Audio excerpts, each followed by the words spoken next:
The Texas legislature will vote on hundreds of bills each session. Often those debates can get overlooked, even on critical legislation. That's why we've asked legislators to come to TPPF to talk about their bills to make sure you're staying on top of the most important issues making their way through the Capitol. This is The Layout.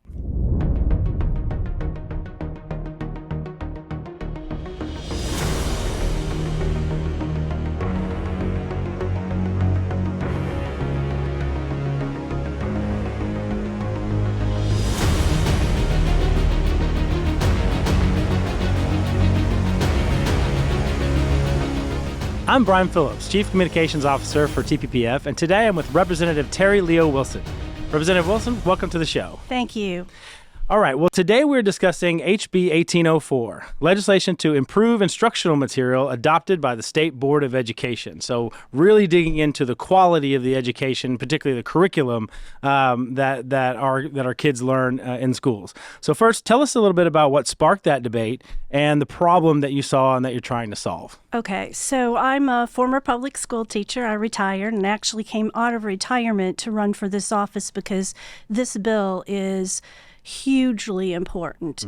So this bill deals with instructional materials. So in 2011, I was actually just coming off my 3 terms on the State Board of Education, and a law was passed in which publishers were allowed to bypass the State Board of Education, your elected representatives, and do 2 things. One was self-certify that the curriculum is in the textbooks. And Brad Buckley has a bill that will remedy that as well. So I'm looking forward to that passing. This is in conjunction. So the board used to check for 2 things. One, to make sure that the curriculum was in all of the textbooks. That's what every student must know at each grade level. But the second most important thing was the content standards, the suitability standards, what you must not put in textbooks. So we have what must be in there and what must not be there. Under Senate Bill 6 in 2011, both of those were shattered and taken away. So what we have, I'm concerned about social emotional learning. I'm concerned about teacher training. I'm concerned about library books. But this is what hits your kid's desk every single day. It's your teacher's #1 teaching tool, and it does not contain the curriculum elements, as TEA will even confirm. A lot of books have less than 20% of what a kid must know to get to the next grade level. But the more important part is they're full of social indoctrination. So if you look at all the issues that will be hot-buttoned issues this year, the Green New Deal, ESG policies, you're going to look at pro-life issues, you're going to look at gender mutilation. All of those stem. We wonder how we got here. It's because of what hits your kid's desk every single day. So 2011, 2023, we've had a generation whose test scores have not improved since 2011, and that is a marking point in scores. But also we have a generation that's woke. I would love to get into the sort of the genesis of how that happened, but for the interest of time today, I do want to get into the bill itself. Can you kind of walk us through even the most technical parts of the bill and how it would work and how the enforcement mechanisms and all of that you discussed would be implemented? Okay, so what you must not do on the must not list that we lost, that this bill will put back into the education code, is one of the things was that you had to have passages on patriotism. You had to promote the American ideals and free enterprise system and the benefits thereof.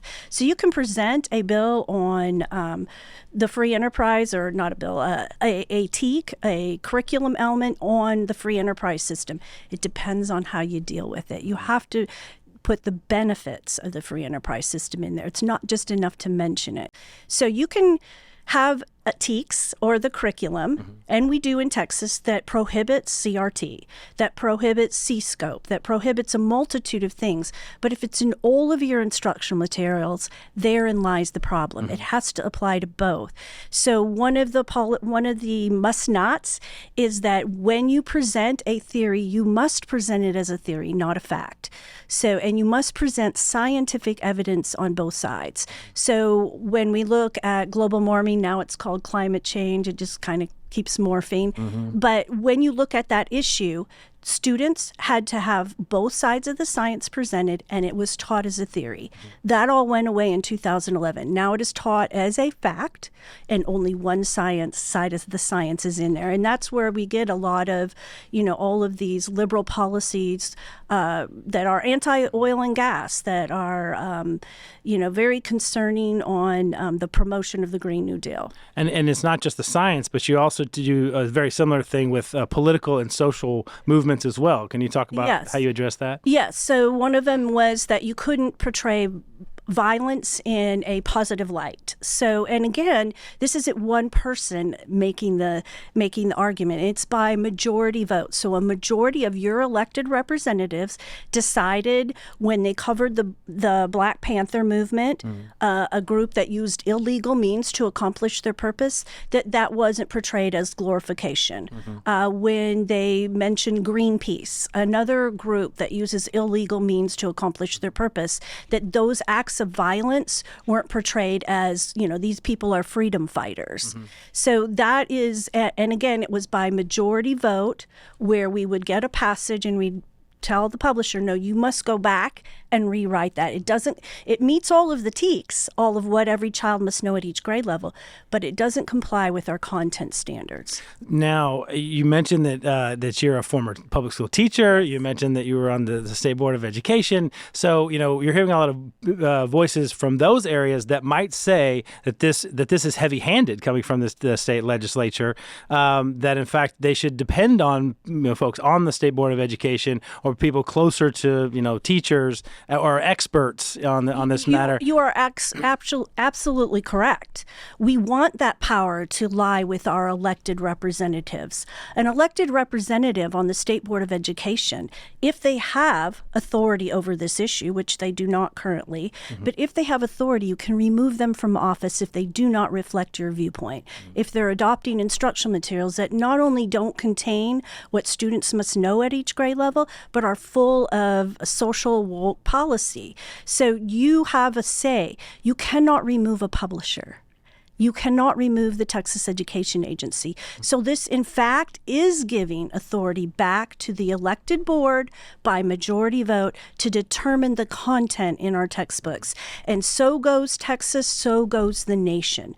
That is the influence of Texas. We are the second largest textbook purchaser, and we have a formal K through 12 adoption system. It's no longer transparent, but it needs to be. It needs to be where teachers, where citizens, where parents can see the materials beforehand that are being adopted and comment and testify and encourage their board member to vote for or against something. So then you would say it's a total unfair representation to say that this is telling people what to teach. Exactly, because here was the philosophy when this bill was passed is, let's give local board members the authority to adopt whatever they want or to buy whatever they want.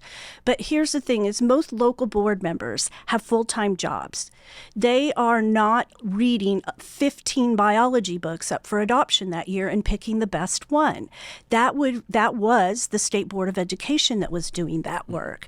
And it needs to be handled back by them, because now instead of publishers writing for a whole area of Texas, for each representative across the state, they are writing for a textbook coordinator in some district that is choosing materials, and in all of the large districts, those are equity and diversity textbook coordinators.